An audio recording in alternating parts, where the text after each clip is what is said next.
এই বৃষ্টি তো বেড়েই চলেছে। যদি এভাবে বৃষ্টি হতে থাকে তবে আমাদের সব পরিশ্রম নষ্ট হয়ে যাবে, আমাদের সব আলু নষ্ট হয়ে যাবে। হে বিধাতা, এই বৃষ্টি এখনই থামিয়ে দিন। হে বিধাতা, এটা কি হয়ে গেল? আমার সব ফসল নষ্ট হয়ে গেল। বিধাতা আমাদের সাথে এমন কেন করলেন? এবার তো আমার অনেক আশা ছিল। এখন কি হবে? আমার সব ফসল তো নষ্ট হয়ে গেল। আমরা কি বা করব? পুরো ক্ষেতে জল ভরে গেছে এবং আমাদের সব ফসল জলে ডুবে গেছে। এখন এই ভেজা জমি ছাড়া এই ক্ষেতে কিছুই অবশিষ্ট নেই। আমাদের সব ফসল নষ্ট হয়ে গেল। পরের দিন থেকেই দুজন সিঙ্গারা বানাতে লাগে এবং খুব পরিশ্রম করে, আর তারা বাড়ি থেকেই সিঙ্গারা বানানোর সব উপকরণ তৈরি করে নেয়।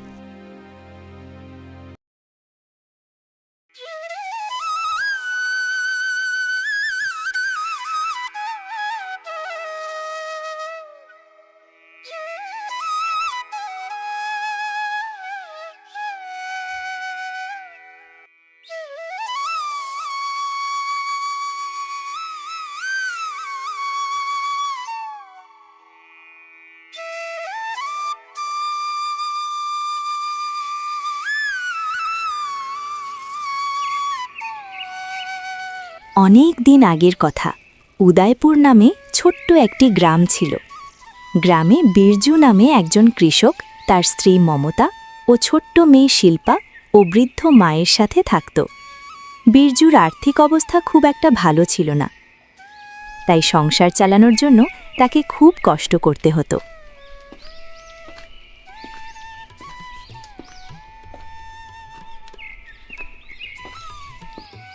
বীরজুর কাছে 1.5 কাঠা মতো ছোট্ট একটু জমি ছিল, যেখানে সে সবজি চাষ করত, এবং সবজি প্রস্তুত হলে বীরজু সেগুলো গ্রামের বাজারে গিয়ে বিক্রি করে আসত।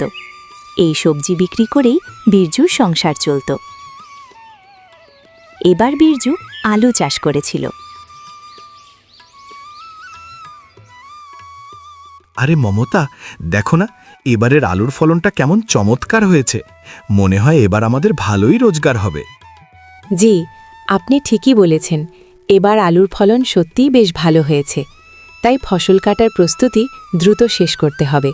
যদি এবার ভালো মুনাফা পাই, তাহলে আমাদের মেয়েকে একটা ভালো স্কুলে ভর্তি করাবো, আর বাকি টাকাটা দিয়ে বাড়ির ছাদ মেরামত করব।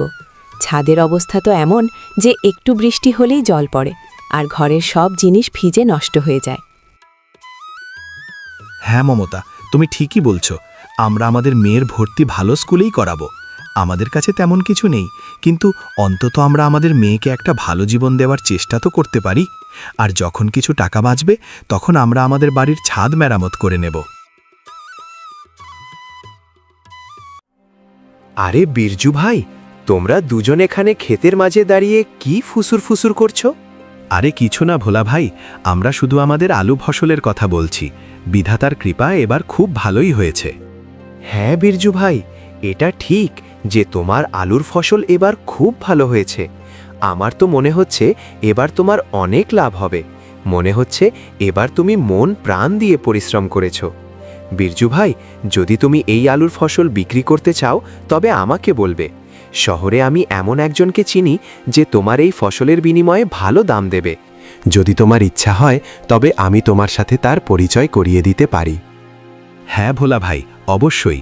তুমি আমাকে তার ফোন নাম্বার দাও, আমি তার সাথে কথা বলে নেব। আচ্ছা ঠিক আছে, আমি বিকেল বেলায় তোমার বাড়ি যাব। তারা হাসি খুশি কথা বলছিল। এমন সময় প্রবল বাতাস বইতে শুরু করে এবং বাতাসের সাথে সাথে প্রবল ঝড় বৃষ্টিও শুরু হয়।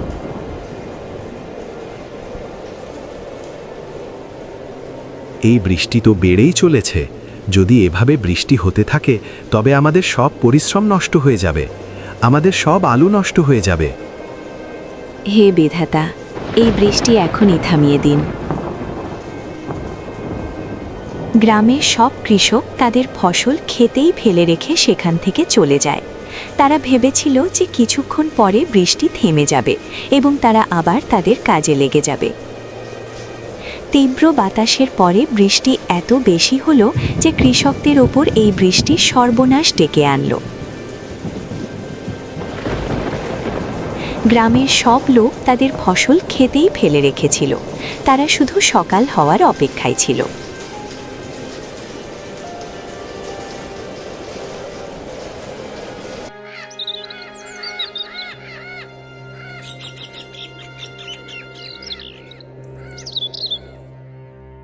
সকাল হতেই সব কৃষক নিজ নিজ ক্ষেতে পৌঁছে সেখানকার দৃশ্য দেখে তারা সবাই হতবাক হয়ে যায়। তীব্র বৃষ্টির কারণে সব কৃষকের ফসল নষ্ট হয়ে গিয়েছিল।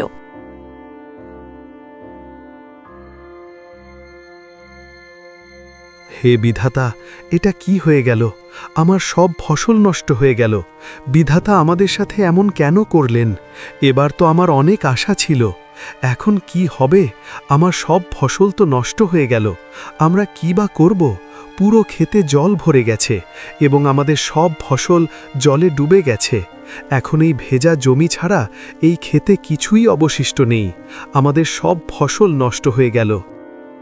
তখন বীরজুর নজর পড়ে তার ক্ষেতের কিছুটা উঁচু জায়গায় লাগানো কিছু ফসলের ওপর, যা কিছুটা উঁচুতে থাকায় বেঁচে গিয়েছিল। বীরজু বেঁচে যাওয়া আলু সংগ্রহ করে নেয় এবং সেগুলো বাড়ি নিয়ে যায়। বেঁচে থাকা ফসল সংগ্রহ করার পর শুধু এক ঝুড়েই আলু পাওয়া যায়।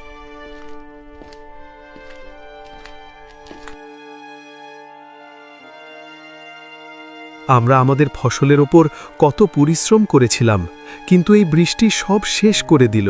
শুধু এতটুকু আলু বেঁচেছে। আর এতটুকু আলুতে কি হবে? এই সামান্য আলু আর কতদিনই বা চলবে?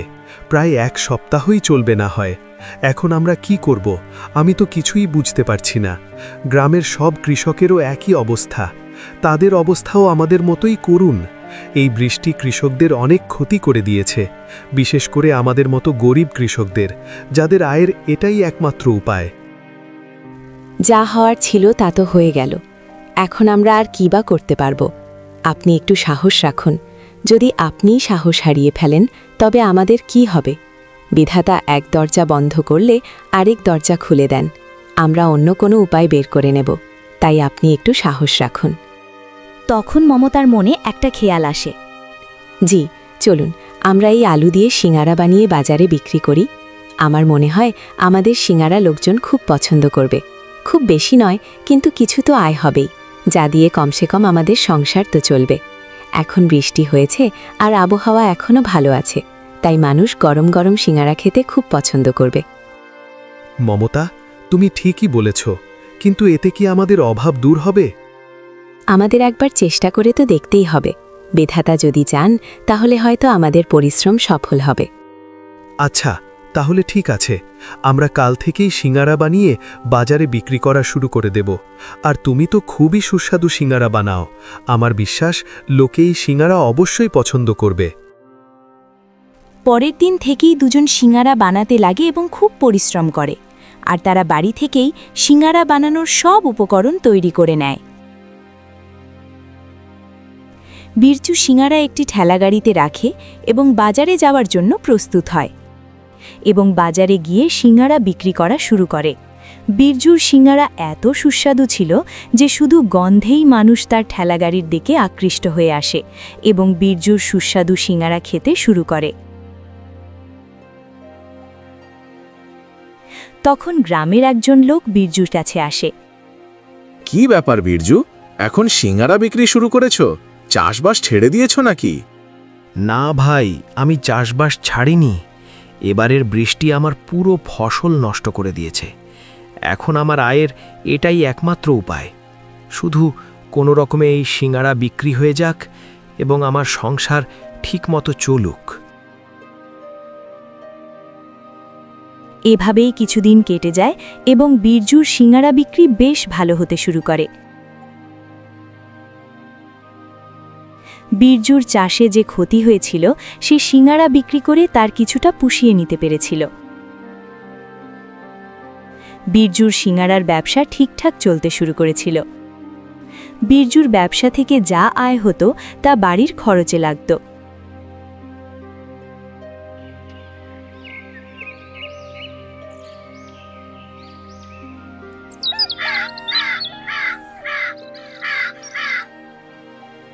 বীরজুর সিঙারার উপকরণের জন্য টাকার দরকার ছিল। এই ভেবে বীরজু খুব চিন্তিত ছিল। বীরজুকে চিন্তিত দেখে তার কাছে গ্রামের একজন লোক আসে। কি হয়েছে বীরজু ভাই? খুব চিন্তিত মনে হচ্ছে। কি আর বলবো রমেশ ভাই, বন্যার কারণে আমার সব ফসল নষ্ট হয়ে গেছে, আমার অনেক ক্ষতি হয়ে গেছে। এখন কোনো রকমে আমি সিঙাড়া বিক্রির ব্যবসা শুরু করেছি। এখন সিঙাড়ার উপকরণ জোগাড় করার জন্য আমার কাছে টাকা নেই। বুঝতে পারছি না যে টাকার ব্যবস্থা কিভাবে করব। আরে বীরজু, যদি আমার কথা মানো তবে তুমি কিছুদিনের জন্য আমাদের গ্রামের জমিদার রামধানের কাছ থেকে কিছু টাকা ধার করে নাও, এবং যখন তোমার ব্যবসা ভালোভাবে চলতে শুরু করবে তখন টাকা জমিদার রামধানকে ফেরত দিয়ে দেবে। বীরজু রমেশের কথা মেনে নেয় এবং জমিদার রামধানের কাছে ঋণ নিতে চলে যায়।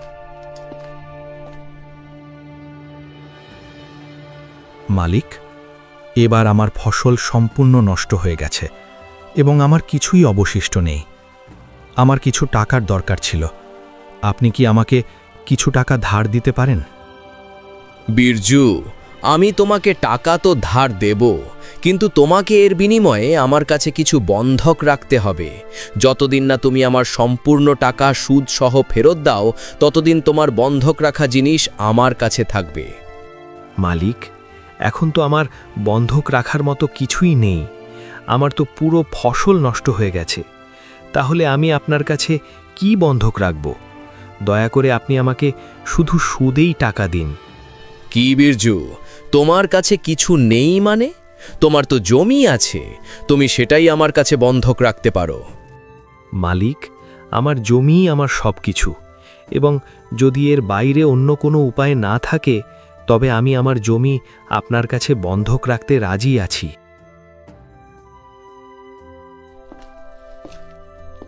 বীরজু সুদের বিনিময়ে জমিদারের কাছ থেকে টাকা নিয়ে সিঙাড়া বানানোর উপকরণ কিনল এবং আবার তার ব্যবসা শুরু করল।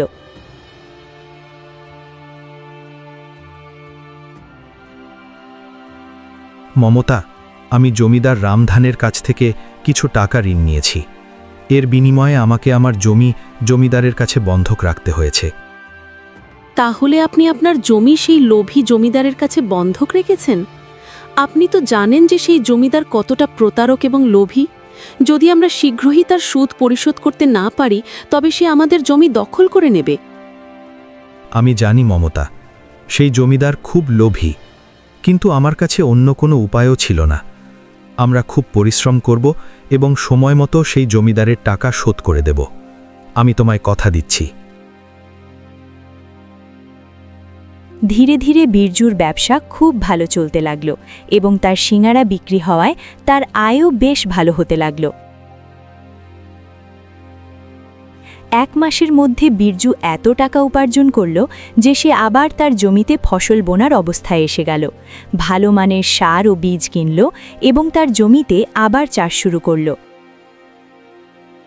বীরজু দিন রাত এক করে তার জমিতে পরিশ্রম করল এবং কিছুদিন পরে তার পরিশ্রম সফল হল এবং তার ফসল আবারও একবার প্রস্তুত হল। জমিদার রামধান ভীষণ চালাক আর একদম চিটিংবাজ টাইপের লোক ছিল। সে সব সময় লোকজনকে সুদে টাকা দিত এবং দ্বিগুণ সুদ আদায় করত। রামধান কখনো কখনো গরিব কৃষকদের জমিও দখল করে নিত। জমিদার রামধানের চোখ সবসময়ই বীরজুর জমির ওপর ছিল। সে কোনোভাবে বীরজুর জমি দখল করতে চাইত। সে একদিন বীরজুকে নষ্ট করার পরিকল্পনা করল এবং তার লোকজন পাঠিয়ে বীরজুর জমিতে কিছু গরু ছেড়ে দিল যাতে সে বীরজুর ফসল নষ্ট করতে পারে।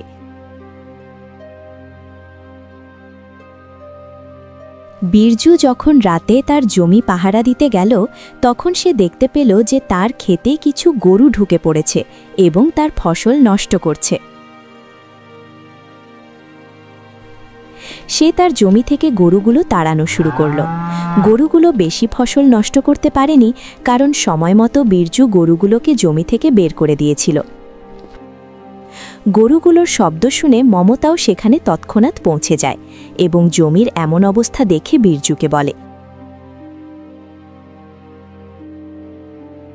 জি দেখুন, আমাদের ফসল নষ্ট হয়ে গেল। আমার মনে হয় এটা কারো ষড়যন্ত্র। এসব নিশ্চয়ই সেই জমিদার রামধানের কাজ। এই জমিদার শুধরাবার লোক নয়, সে একদম কুকুরের লেজের মতো, যে কখনো সোজা হয় না। হ্যাঁ মমতা, তুমি ঠিকই বলেছ। আমারও তেমনই মনে হচ্ছে। এসব নিশ্চয়ই জমিদারই করাচ্ছেন। কিন্তু এখন তুমি চিন্তা করো না।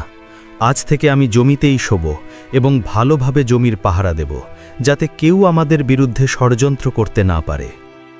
বীরজু নিজেকে একটা কথা দিল যে এখন সে তার বিরুদ্ধে কাউকেই কোনো ষড়যন্ত্রে সফল হতে দেবে না এবং তার জমির পাহারা ভালোভাবে দেবে, যাতে সে তার ফসল নষ্ট হওয়া থেকে বাঁচাতে পারে।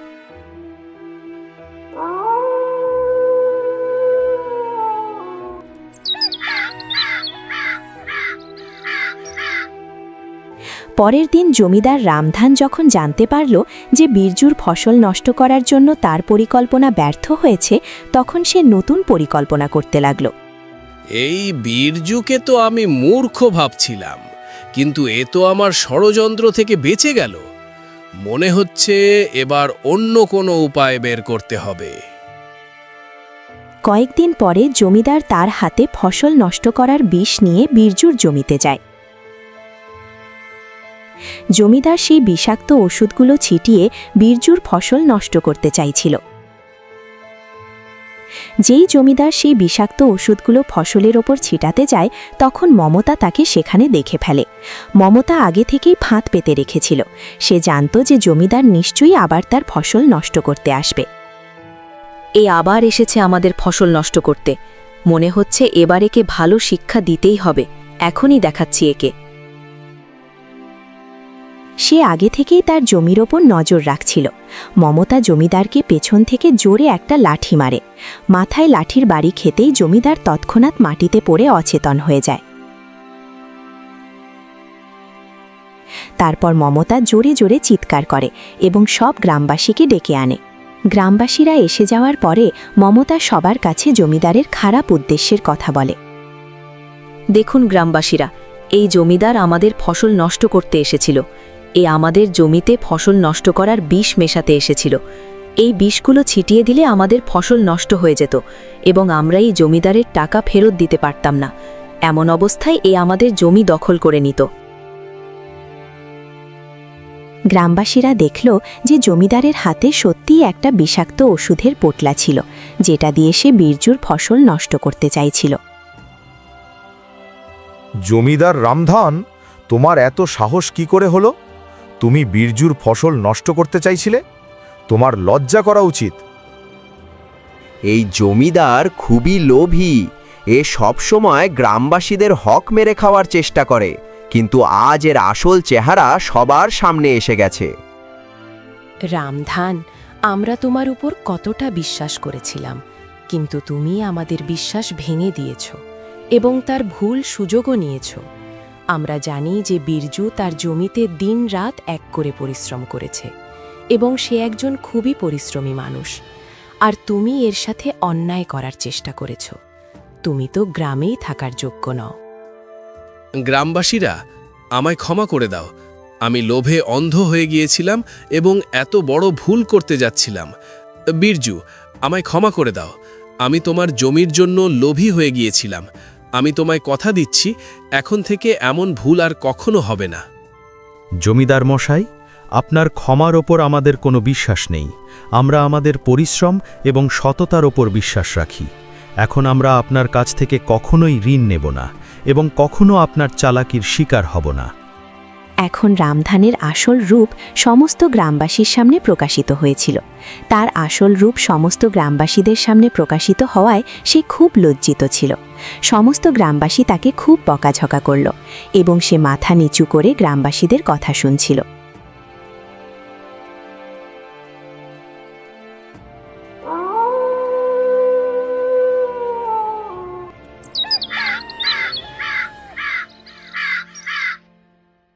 বীরজু তার জমির ফসল বিক্রি করে অনেক টাকা রোজগার করে নিল এবং কয়েকদিনের মধ্যেই জমিদারের সব টাকা সুদসহ ফেরত দিল। এইভাবে বীরজুর পরিশ্রম ও সততা তার জমি ফিরিয়ে দিল এবং সে তার পরিবারের সাথে সুখী জীবন কাটাতে লাগল। জমিদার রামধানের চালাকি ও ষড়যন্ত্রের সত্ত্বেও বীরজুর পরিশ্রম ও সততার জয় পেল।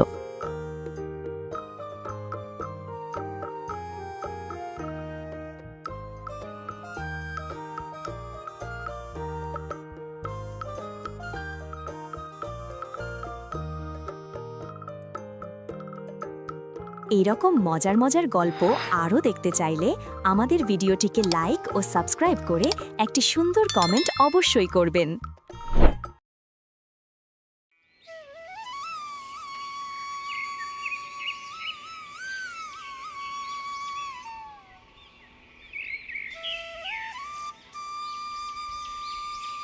বাতাসপুর গ্রামে হীরালাল তার স্ত্রী বিদিশার সাথে থাকত।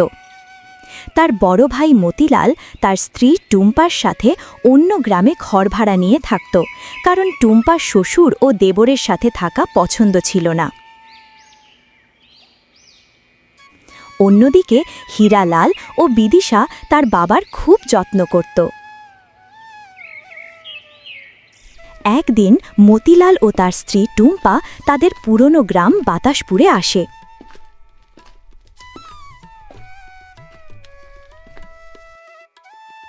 হীরালাল তার বড় ভাই মতিলালকে খুব সম্মান করত। সে তাকে খুব ভালোভাবে আপ্যায়ন করল। পুরো পরিবার একসাথে খুব খুশি ছিল।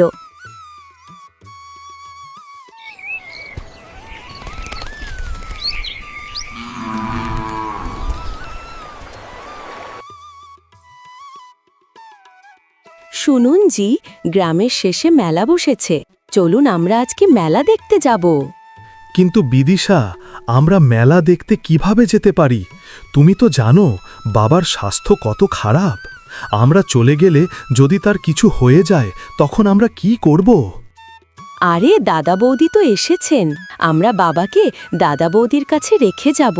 তারা একদিনের জন্য আমাদের না করতে পারবে না, বেশিক্ষণ তো লাগবে না। আমরা দুজনেই কিছুক্ষণের মধ্যেই ফিরে আসব।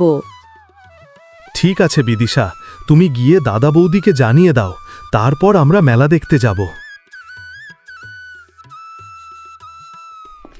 কিছুক্ষণ পর হীরালাল ও তার স্ত্রী বিদিশা মেলা দেখতে যাওয়ার জন্য বেরিয়ে পড়ে। ঠিক তখনই গোপালের স্বাস্থ্য খারাপ হতে শুরু করে এবং গোপাল তার বড় বৌমা টুম্পাকে বলে, আরে ও বড় বৌমা, শুনছো? আরে কি হয়েছে বুড়ো? শুনো বড় বৌমা, মনে হচ্ছে আমার শেষ সময় এসে গেছে। আমার স্বাস্থ্য ভালো লাগছে না। তুমি শীঘ্রই হীরালাল আর বিদিশাকে বাড়ি ডেকে আনো। ওরা দুজন খুব দূরে যায়নি মনে হয়, কারণ আমার তোমাদের কিছু বলার আছে। ঠিক তখনই টুম্পা কিছুক্ষণ ভাবে। মনে হয় এই বুড়োর যাওয়ার সময় এসে গেছে, আর এখন ধন সম্পত্তি ভাগ করে দিতে চাইছে। এটাই সঠিক সময় সমস্ত সম্পত্তি নিজেদের নামে করে নেবার। আমরা দুজন স্বামী স্ত্রী সব ধন সম্পত্তি নিয়ে নেব আর অন্য গ্রামে সুখে শান্তিতে বাস করব। তারপর টুম্পা তার স্বামী মতিলালকে সবকিছু জানায় এবং মতিলাল তার বাবার কাছে এসে বলে,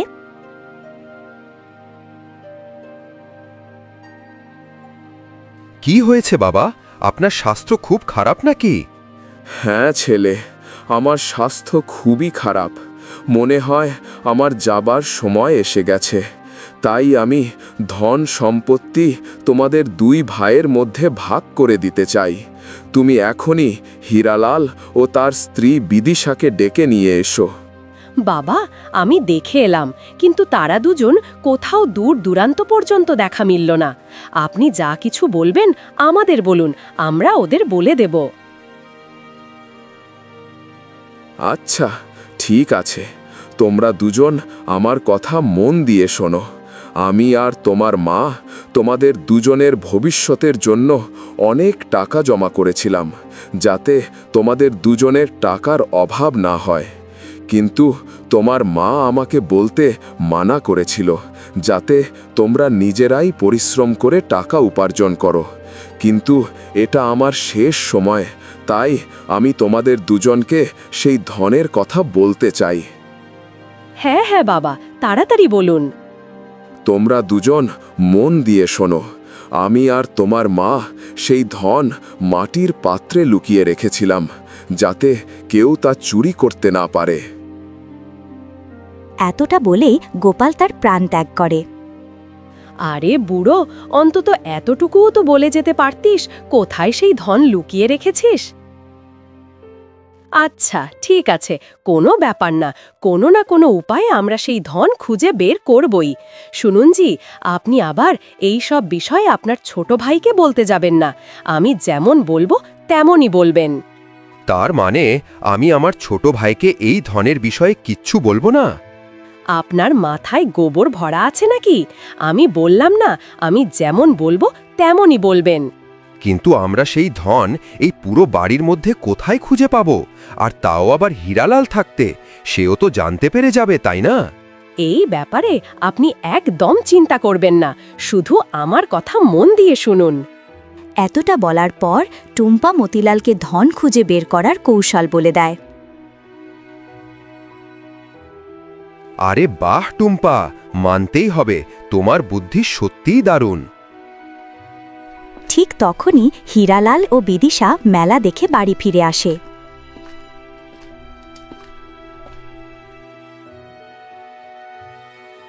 বাবা, কি হয়েছে আপনার? বাবা, আপনি আমাদের ছেড়ে কেন চলে গেলেন? এখন আমাদের কি হবে বাবা? তখন এসব দেখে হীরালাল বলে, বাবা উঠুন বাবা, দাদা এসব কখন হলো? তোমরা ফিরে আসার 15 মিনিট আগেই বাবার স্বাস্থ্য খুব খারাপ হয়ে গিয়েছিল এবং বাবা আমাদের ছেড়ে চলে গেলেন। বাবা, আমাকে ক্ষমা করে দিন। আমি আপনার শেষ সময়ে আপনার সঙ্গে ছিলাম না। আমাকে মাফ করে দিন বাবা। আমার পুরো জীবন এই আফসোস থাকবে।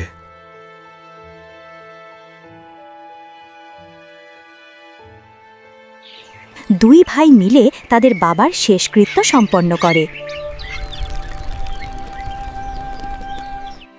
এভাবেই কিছুদিন কেটে যায় এবং তাদের বাবার সমস্ত ক্রিয়াকলাপ শেষ হয়ে যায়। ধীরে ধীরে বাড়ি খালি খালি লাগতে শুরু করে। তারপর একদিন মতিলাল তার ছোট ভাই হীরালালকে বলে,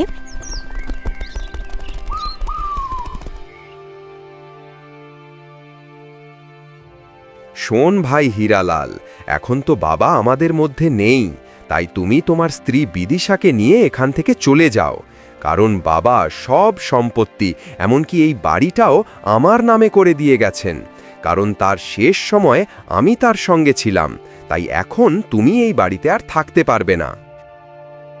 এসব শুনে হীরালাল খুবই চিন্তিত হয়ে পড়ে। সে কিছুই বুঝে উঠতে পারছিল না যে এখন সে কি করবে। কিছুক্ষণ ভেবে চিন্তে হীরালাল বলে, আরে দাদা, আপনি এসব কি বলছেন? বাবা আমার সঙ্গে কখনো এমন করতে পারেন না। তিনি তো আমাকে খুব ভালোবাসতেন। আরে দেওরজি, আপনার দাদা ঠিকই বলছেন। বাবা বলেছিলেন যে হীরালালের আমার জন্য একদমই চিন্তা নেই। এভাবে অসুস্থ হওয়া সত্ত্বেও আমাকে ছেড়ে চলে গেল। আমরা বাবার শেষ সময়ে তার সঙ্গে ছিলাম, আমরা তার সেবা করেছি, তাই তিনি তার সব সম্পত্তি আমাদের নামে করে দিয়েছেন। না বৌদি, এটা মিথ্যা। বাবা আমার সঙ্গে কখনো এমন করতে পারেন না। হীরালাল, আমি জানতাম তুমি আমাদের কথা কখনো বিশ্বাস করবে না, তাই আমি আমাদের গ্রামের প্রধান মশাইকে ডেকে এনেছি। এখন তিনিই বিচার করবেন। কিছুক্ষণ পর সেখানে প্রধান মশাই আসেন এবং গোপালের লেখা চিঠিটি পড়েন।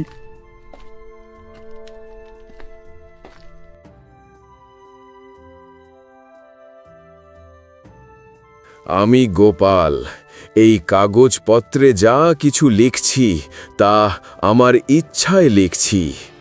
আমার মৃত্যুর পর আমার সব জমি এবং আমার সব সম্পত্তি আমার বড় ছেলে মতিলালের নামে হবে, আর ছোট ছেলের নামে হবে গ্রামের বাইরে নদীর কাছে যে ছোট্ট কুঁড়ে ঘর আছে এবং সেখানকার অল্প কিছু জমি। প্রধান মশাই, কাগজে যা লেখা আছে এটা কি সত্যি যে এটা আমার বাবা লিখেছেন? হীরালাল, এটা আমিও বুঝে উঠতে পারছি না। তোমার বাবা তোমার সঙ্গে কেন এমন করলেন? কিন্তু এই চিঠিতে যা লেখা আছে তা তোমার বাবাই লিখেছেন, আর তারপর নিজের আঙুলের ছাপও দিয়েছেন। আরে প্রধান মশাই, এর কারণ আমি বলছি। আমার ভাই হীরালাল আর তার স্ত্রী বিদিশা আমার বাবার একদমই খেয়াল রাখত না, বরং তার ওপর খুব অত্যাচারও করত। বাবার স্বাস্থ্য খারাপ হওয়া সত্ত্বেও এরা আবার গ্রামের বাইরে মেলা দেখতে গিয়েছিল। তাই বাবা এদের ওপর খুব রাগান্বিত হয়। আমি আর টুম্পা বাবার খুব সেবা করেছি, তাই বাবা সব সম্পত্তি আমার নামে করে দিয়ে গেছেন। না প্রধান মশাই, এসব মিথ্যা কথা। আমরা বাবার খুব ভালোভাবে খেয়াল রাখতাম এবং বাবাও আমাদের সঙ্গে খুবই খুশি ছিলেন। হ্যাঁ হীরালাল, তুমি ঠিকই বলছো, কিন্তু আমি কিছুই করতে পারবো না। তোমার বাবা সব কিছু স্পষ্টভাবে লিখে গেছেন এবং প্রমাণ হিসাবে তার আঙুলের ছাপও দিয়েছেন। তাই আমি এই ব্যাপারে কোনো সিদ্ধান্ত দিতে পারবো না। প্রধান মশাইয়ের মুখে এই কথা শুনে মতিলাল ও টুম্পা খুব খুশি হয়ে যায়। তখন মতিলাল প্রধান মশাইয়ের দিকে তাকিয়ে বলে, প্রধান মশাই, এখন আপনি হীরালালকে স্পষ্টভাবে বলে দিন যেন সে তার স্ত্রীকে নিয়ে এই বাড়ি ছেড়ে চলে যায়। দাদা, আপনি কেমন কথা বলছেন? আমি তো আপনার ছোট ভাই। বাবা যদি আমাকে অপছন্দ করেও থাকেন, তবুও তো আপনি আমাকে নিজের কাছে রাখতে পারেন। এই সব কথা শুনে প্রধান মশাই বলেন,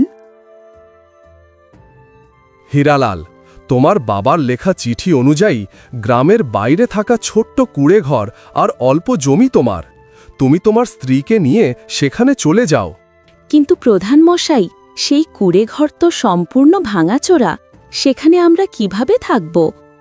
তোমাদের জন্য এটাই সঠিক। তোমরা বাবার সঙ্গে যেমন ব্যবহার করেছো তেমনই ফল পেয়েছো, আর আমরা যেমন বাবার সেবা করেছি তেমনই ফল পেয়েছি। না বৌদি, আপনি সম্পূর্ণ মিথ্যা বলছেন। বাবা আমাদের সঙ্গে এমন কখনো করতে পারেন না। তিনি আমাদের খুব ভালোবাসতেন এবং আমরাও তার খুব সেবা করতাম। দেখুন প্রধান মশাই, এদেরকে বুঝিয়ে দেন যাতে এরা এখানে দাঁড়িয়ে আমাদের সঙ্গে তর্ক না করে আর চুপচাপ এখান থেকে চলে যায়। দেখো হীরালাল, তোমার বাবার কথা অনুযায়ী এই বাড়ি তোমার বড় ভাইয়ের নামে। তারা যদি না চান তাহলে তুমি এখানে থাকতে পারবে না, তোমাকে এখান থেকে যেতেই হবে। আমি এদের এখানে রাখতে চাই না প্রধান মশাই, কারণ এরা বাবার সঙ্গে খুব খারাপ ব্যবহার করেছে। এদের তো এদের কর্মের শাস্তি পেতেই হবে।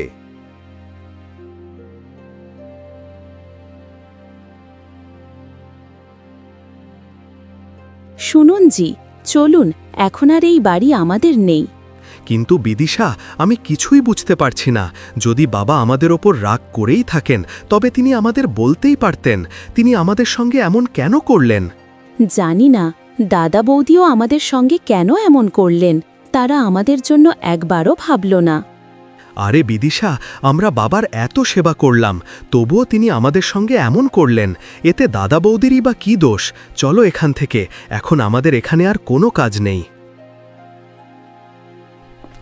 তারপর তারা দুজন চুপচাপ সেখান থেকে চলে যায়। ওইদিকে মতিলাল তার স্ত্রী টুম্পাকে বলে, বাহ টুম্পা বাহ, তোমার বুদ্ধি সত্যিই অসাধারণ। বাবার লুকানো সব ধন সম্পত্তি আমাদের হয়ে গেল, এই বাড়িটাও আমাদের হলো। জি, ভালোই হলো। আমরা বাবার কাগজপত্র বদলে দিয়ে তাতে তার আঙুলের ছাপ তুলে নিয়েছিলাম। এখন বাবার সমস্ত সম্পত্তি আমাদের, আর এই বাড়িও আমাদের। এখন আমরা দুজন আরাম করে এখানে থাকতে পারবো। কিছু সময় পরে প্রধান মশাই হীরালালের বাড়িতে আসে। না জানি তোমার বাবার কি এমন হয়েছিল, তিনি তোমার সঙ্গে এমন কেন করলেন সেটা আমিও বুঝে উঠতে পারছি না। এমনকি পুরো গ্রামবাসী জানে তোমার বাবার সেবা সবচেয়ে বেশি কে করেছিল। প্রধান মশাই, আমার ধন সম্পত্তির কোনো লোভ নেই, কিন্তু বাবা আমাকে এত ঘৃণা করতেন, এই চিন্তাটা আমাকে অন্তর থেকে খুব কষ্ট দিচ্ছে। ঠিক আছে হীরালাল, এখন আমি চললাম। তোমার কোনো সাহায্য লাগলে আমাকে জানাবে। এত কথা বলে প্রধান মশাই সেখান থেকে চলে যান। হীরালাল তার স্ত্রী বিদিশাকে বলে, বিদিশা, এখন আমরা কি করব? খুব খারাপ লাগছে ভাবতে যে বাবা আমাকে ঘৃণা করতেন। না না, এমন কথা নয়। বাবা আপনাকে কখনো ঘৃণা করতে পারেন না। তিনি আপনাকে খুব ভালোবাসতেন। আপনি কাল প্রধান মশাইয়ের বাড়িতে যাবেন। তিনি আপনাকে নিশ্চয়ই কোনো কাজ জোগাড় করে দেবেন। এখন ভিতরে চলুন, বাড়ি পরিষ্কার করে নিই। বিদিশা ঘরের ভেতর যায় এবং সাফসাফাইয়ের কাজ শুরু করে দেয়। কিছুক্ষণ পর ঘরের ভেতর থেকে বিদিশা চিৎকার করে বলে, শুনুন জি, এই দেখুন কি পেয়েছি। হীরালাল দ্রুত ঘরের ভেতরে যায়।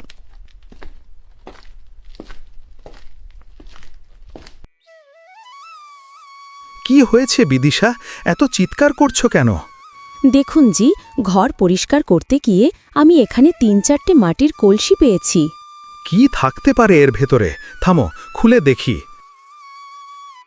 হীরালাল কলসিগুলোর মুখ খুলে দেখে তাতে অনেক সোনার মুদ্রা রয়েছে। বিদিশা, এখন বুঝলাম বাবা আমাদের কেন এই কুঁড়েঘর দিয়েছেন। আমি এখনই গিয়ে প্রধান মশাইকে সব জানিয়ে আসি। তারপর হীরালাল প্রধান মশাইয়ের বাড়িতে যায় এবং তাকে সব কথা খুলে বলে।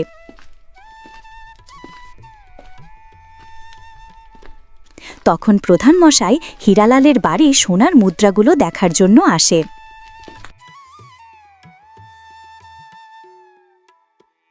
কিছুদিনের মধ্যে এই কথা পুরো গ্রামে ছড়িয়ে পড়ে।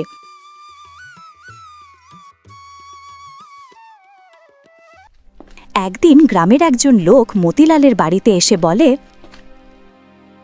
মতিলাল ভাই, তাজা খবর নিয়ে এসেছি। তোমার ভাই হীরালালের কুঁড়ে ঘরে ৩-৪টে সোনার মুদ্রা ভরা কলসি পাওয়া গেছে। কি? এ তুমি কি বলছো? তোমার মাথা ঠিক আছে তো? হ্যাঁ, আমি সত্যি বলছি। যদি তোমার আমার কথায় বিশ্বাস না হয় তাহলে নিজেই গিয়ে দেখে আসো।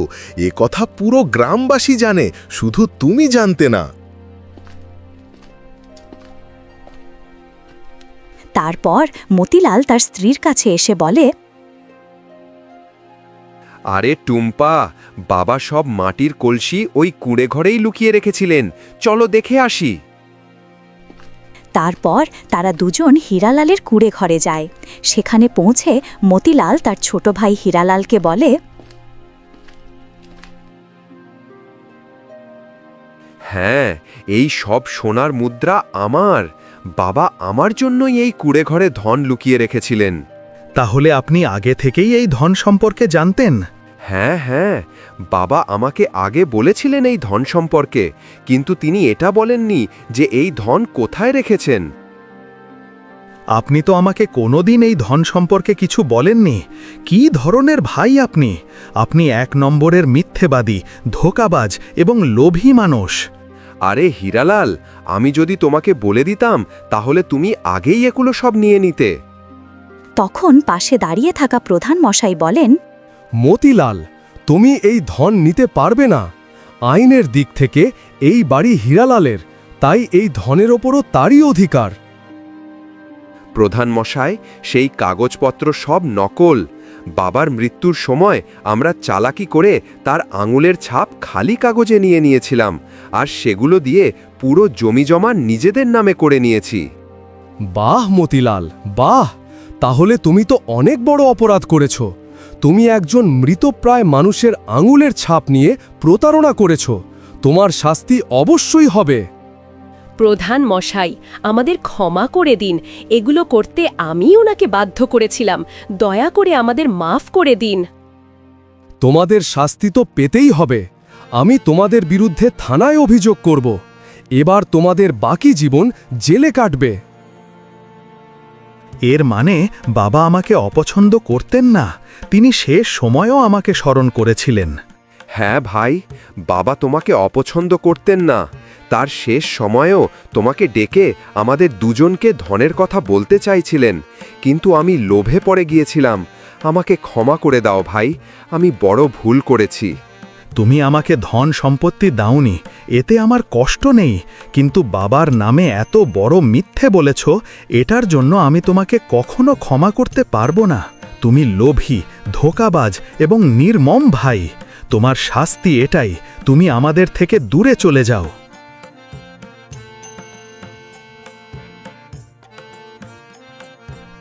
মতিলাল ও টুম্পার হাতে কিছুই রইল না। তারা দুজন চুপচাপ মাথা নিচু করে সেখান থেকে চলে গেল। এইরকম মজার মজার গল্প আরও দেখতে চাইলে আমাদের ভিডিওটিকে লাইক ও সাবস্ক্রাইব করে একটি সুন্দর কমেন্ট অবশ্যই করবেন।